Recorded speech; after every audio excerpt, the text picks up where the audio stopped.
2 Corinthians 10 tells us the essence of the warfare here. For the weapons of our warfare are not carnal, they are not tangible, they are not material, but they are mighty in God for pulling down strongholds. And this strongholds is not up there in the sky, in the heavenly somewhere. All right, this strongholds is in our mind. The next verse, casting down arguments and every high thing that exalts itself against the knowledge of God, bringing every thought into captivity to the obedience of Christ. In other words, what is the obedience of Christ? By one man's obedience. All of us were made righteous. Now, the essence of warfare is this. The devil wants you to take your mind off that one man's obedience and put your mind back on your obedience, or the lack of it. That's warfare. And you are to demolish all these arguments, demolish every stronghold. Many of them are religious, all right, and say, no, it's not my obedience. Bring your thoughts captive to the obedience of Christ. It is His obedience. To the obedience of Christ. It is not, there's no way you can make your thoughts obey. But you can bring your thoughts to His obedience. And now the devil come to you and say, all right, before you can receive healing for your body, before you can partake of the communion, all right, have you obeyed? Have you obeyed? Even after you have obeyed, have you obeyed enough? It's never enough. As long as the focus is on you, it's never enough. But if you say, devil, by the way, the portion in Holy Communion where it says in 1 Corinthians 11, it says, whoso partaketh unworthily, not discerning the Lord's body, is not referring to the person, it's referring to the action. It's not saying if you're unworthy, you can't partake. Hey, in and of ourselves, we are all unworthy. Jesus' body was broken for unworthy people. He's saying, when you partake, don't partake unworthily, forgetting that the bread is broken for your body to be well. If you see that His body was broken, that your body might be healed, you are partaking worthily of what He did. Can I have a good amen, church? All right, so it's always back to His obedience, what He did, not what you did, not what you are doing, or what you failed to do. The devil always wants you focused on yourself. And he has this, I call it, the devil is so subtle. He doesn't come in a red underwear. You know that, okay? That is Superman.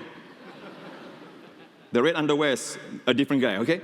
The devil comes to you in a subtle way. He plays mind games. He comes to your mind and he puts the personal pronoun in your mind. He doesn't say, all right, you are a loser. He says, I'm a loser. He put the thought down there.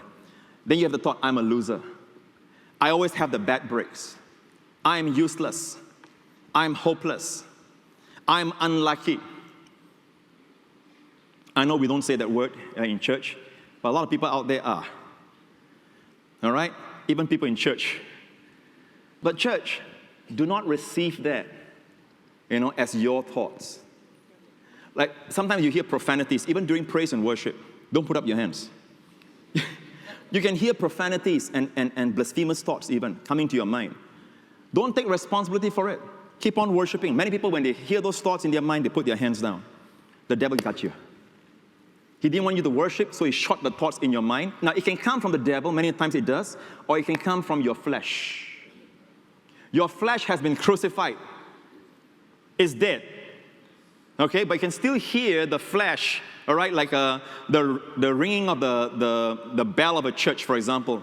It rings for 50 times, but when it stops, you still hear the ringing.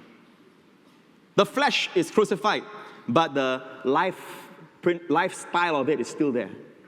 It will shoot bad thoughts, profanities, blasphemies in your mind. Or the devil put those thoughts in your mind, and if you accept it, you go down in a downward spiral.